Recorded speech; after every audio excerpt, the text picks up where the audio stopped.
కేసీఆర్ గారితో మీరు దగ్గరగా ఉండి చూశారు కాబట్టి అడుగుతున్నా. కేసీఆర్ గారి రోజు రొటీన్ ఎలా ఉంటది? ఏం ఫుడ్ తీసుకుంటాడు అసలు ఆయన? ఆయన ఫుడ్ తక్కువ తీసుకుంటాడు చాలా. రోజు రొటీన్ ఎలా ఉంటది? మంచి క్వాలిటీ ఫుడ్ తీసుకుంటాడు, తక్కువ తీసుకుంటాడు. ఆయన ఫుడ్ మీద ఎక్కువ ఇంపార్టెన్స్ ఇవ్వడు, కానీ తీసుకున్న ఫుడ్ మాత్రం చాలా క్వాలిటీ ఫుడ్ ఉంటుంది. ఎవ్రీడే నాన్ వెజ్ ఉంటుంది, కొంచెమే తీసుకుంటాడు ఆయన. ఆయన తినడం కంటే ఇతరులకు బయట సంతోషిస్తాడు. ఎప్పుడు ఒంటరిగా తినడు, ఎప్పుడు ఆయనతో పాటు 10 మంది ఉండాల్సిందే. ఆయన పెట్టడంలో తృప్తి పడతాడు, ఆయన సొంతంగా తినడంలో ఆయనకి తృప్తి ఉండదు. బట్ ఆయన ఎప్పుడూ ఆలోచిస్తూనే ఉంటాడు ఏదో ఒక ఇష్యూ మీద. ఆలోచనలు అట్లున్నప్పుడు తిండి మీద ధ్యాస ఉండదు. బట్ ఆయన డైలీ రొటీన్ డిఫరెంట్గా ఉంటుంది, మనలాగా ఉండదు ఆయనది. మార్నింగ్ అంతా ప్లానింగ్లో ఉంటాడు ఆయన. ఆ పేపర్లు చదువుతాడు కాబట్టి ఆ పేపర్ల ద్వారా చాలా విషయాలు ఆయనకు ఏం జరుగుతుందనేది తెలుస్తుంది. అందరిలాగా కాదు, మిగతా ముఖ్యమంత్రులు కానీ ప్రతిపక్ష నాయకులు కానీ వాళ్ళ దగ్గర ఉన్న అసిస్టెంట్స్ కట్ చేసి పెడతారు క్లిప్పింగ్స్. ఈయన అట్లా ఎవరో సెలెక్ట్ చేసిన క్లిప్పింగ్లు చదవడు ఆయన. ఆయన మొత్తం పేపర్ చదువుతాడు. చదివినప్పుడు తనకు అవసరమైన వార్త గురించి ఆయన ఎంక్వైరీ చేస్తాడు, దాని మీద నాలెడ్జ్ పెంచుకుంటాడు. ఇమ్మీడియట్గా వాళ్ళకి ఫోన్లు చేస్తాడు అవసరమైన వాళ్ళకి. ఆ రోజంతా అవే ఆలోచనలతోని అటువంటి వాళ్ళతోనే మీటింగ్స్తో గడుపుతూ ఉంటాడు. ఆయనది ఎక్కువ టైం ప్లానింగ్ కోసం పెట్టుకుంటాడు. థాట్ ప్రాసెస్ చాలా డెప్త్గా ఉంటుంది అనేది. మిగతా వాళ్ళతో మనం కేసీఆర్ని పోల్చలేము. సార్ రాను ఇప్పుడు తెలంగాణలో రాజకీయాలు మారబోతున్నాయి అనుకోవచ్చా? మారాలి, తప్పకుండా మారాలి. ఎందుకంటే నా దృష్టిలో అయితే కొంత బీసీలలో చైతన్యం వచ్చింది. ఓకే, బీసీలు పోలరైజ్ అవుతున్నారు. కానీ అన్ని పార్టీలు కూడా బీసీ వాదాన్ని ఎత్తుకునేసరికి ఏమైతాయి అంటే బీసీల ఓట్లు చీలిపోతాయి. బీసీలు వాళ్ళంతా వాళ్ళు ఒక రాజకీయ పార్టీ పెట్టుకునేదాకా ఓట్లన్నీ చీలుతూనే ఉంటాయి.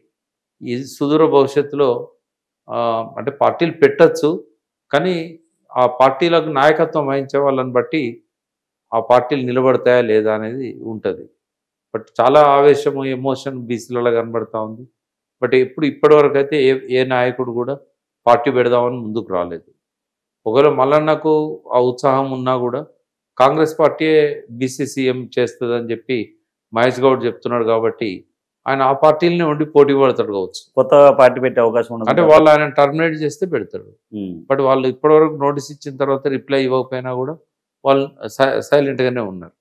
మల్లన్నను బయటికి పంపే ధైర్యం కానీ అవకాశం కానీ వాళ్ళకి లేదు. ఆ ఇచ్చిన నోటీస్కి ఆయన రిప్లై ఇవ్వకపోయినా కూడా ఆయన ఏం చేయడానికి లేదు. కాబట్టి రేపు బీసీ సీఎంగా కాంగ్రెస్ పార్టీలోనే ఆయన పోటీ పడవచ్చు. ఒకవేళ ఆయన పార్టీ పెడితే డెఫినెట్గా ఆయన ఒక లీడర్గా ఎవాల్వ్ అయ్యింది కాబట్టి ఇంతకుముందు మల్లన్న కాదు ఆయన. కొద్దిగా మెచ్యూర్డ్గా మాట్లాడితే కనుక ఇంకా అవకాశాలు ఎక్కువ వస్తాయి. ఒక పార్టీ పెడితే నిలబెట్టుకోగలుగుతాడు. ఎందుకంటే ప్రజల్లోకి వెళ్ళిపోయాడు, మాస్ ఫాలోయింగ్ ఉంది, అగ్రెసివ్గా మాట్లాడుతున్నాడు.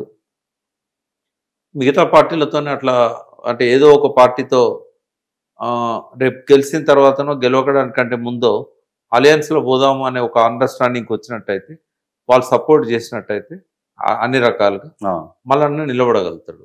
బట్ ఆయన పార్టీ పెట్టే ఆలోచన ఉందో లేదో మనకు తెలియదు. కేసీఆర్ గారికి మోడీ గారు భయపడ్డట్టేనా సార్? నిజంగా అట్లా ఉండదు పాలిటిక్స్లో. అట్లా భయపడపో పాలిటిక్స్ లాగా ఉండదు. కాకపోతే ఏంటంటే మొన్నటి ఓటమిలో మోడీ గారిది కీలక పాత్ర. కేసీఆర్ గారు మళ్ళీ 3వసారి ముఖ్యమంత్రి అయితే కనుక దేశవ్యాప్తంగా ఆయన ఎక్స్పాండ్ అవుతాడు. ఇంకొక జాతీయ పార్టీ వస్తుంది. కొన్ని ప్రాంతీయ పార్టీలు అన్నింటినీ నామరూపాలు లేకుండా చేయాలనేది బీజేపీ కాంగ్రెస్ ఇద్దరికి ఉన్న అండర్స్టాండింగ్. కాబట్టి ఇప్పుడు ఢిల్లీ ఎలక్షన్స్లో అధికారంలోకి వచ్చేది కాంగ్రెస్తో అలయన్స్ అయితే. బట్ ఇద్దరిని దెబ్బకొట్టాలంటే వాళ్ళిద్దరు అలయన్స్ కాకూడదు. సో కాంగ్రెస్ కూడా ఏముంది, ప్రాంతీయ పార్టీలను ఖతం చేయాలి. ఈసారి కాకపోయినా ఇంకోసారైనా మోడీతోనే బీజేపీతోనే తలపడాలి. కాబట్టి ఇద్దరు కలిసి అన్ని రాష్ట్రాల్లో ప్రాంతీయ పార్టీలను ఒకటి తర్వాత ఒకటి కట్ చేస్తున్నారు. సార్ ప్రజల్లో ఆల్మోస్ట్ ఇప్పటికీ చాలా వ్యతిరేకత వచ్చింది కాంగ్రెస్ పార్టీకి. 6 గ్యారెంటీల విషయాన్ని ఎలా చూడొచ్చు మనం? అంటే ఇంకా చాలా ఎక్కువ వస్తుంది. అంటే ఇప్పుడు ఎలక్షన్ ఇప్పటికిప్పుడు ఎలక్షన్ పెట్టినా కూడా మధ్యంతర ఎన్నికలు వస్తే కాంగ్రెస్ గెలవదు. ఇక్కడ పోటీ ఏంటంటే బీజేపీకి టీఆర్ఎస్కే ఉంటుంది. ఇప్పుడైతే ఈ వ్యతిరేకతను ఎవరు పంచుకోవాలనే దాని మీద ఒకవేళ బీజేపీ కొంత లేసింది అనుకోండి, ట్రయాంగిల్ కంటెస్ట్ అవుతుంది. ట్రయాంగిల్ కంటెస్ట్లో ఎవరు వస్తారనేది చెప్పలేము. ఒకవేళ కనుక బీజేపీ ఇంకా తగ్గింది అనుకోండి, టీఆర్ఎస్కి కేక్ వాక్ అవుతుంది. కాంగ్రెస్ అయితే రాదు ఎట్టి పరిస్థితుల్లో. ఇప్పుడు ఈ సర్పంచ్ ఎలక్షన్స్ ఎప్పుడు వచ్చే అవకాశం ఉంది సార్? అంటే బహుశా పెడతామని అన్నారు కదా, ఈ ఉమ్, కులగణన అవునా, పూర్తయిన BC. తర్వాత. ఇప్పుడు ఈ 42% ఇవ్వడం సాధ్యం కాదని చెప్పి అనుకోవచ్చు రేవంత్ రెడ్డి. అందుకే ఆయన అసెంబ్లీలో ఏమన్నాడు, మేము మా పార్టీ తరఫున ఇస్తాము అన్నాడు. గవర్నమెంట్ తరఫున మేము చట్టం చేస్తాం అనలే. ఇక అది ఏనప్పుడు ఎప్పుడు పెడితే ఏముంది. ఒక వస్తే ఇప్పటికిప్పుడు వస్తే ఇప్పటికిప్పుడు పట్టు గ్రామాలలో జనరల్లో ఈ లోకల్ బాడీస్లో అధికార పార్టీకి ఎడ్జ్ ఉంటుంది. ఆ, బట్ రేవంత్ రెడ్డి చేసే తప్పుల వల్ల మళ్ళీ టీఆర్ఎస్కి ఆ ఎడ్జ్ వస్తుంది. ఎందుకంటే గ్రామాలలో బలంగా నాయకత్వం ఉన్నది BRS బీఆర్ఎస్కి. పార్టీ. నాయకులు పోయినా కూడా కింది స్థాయిలో కార్యకర్తలు పోలేదు.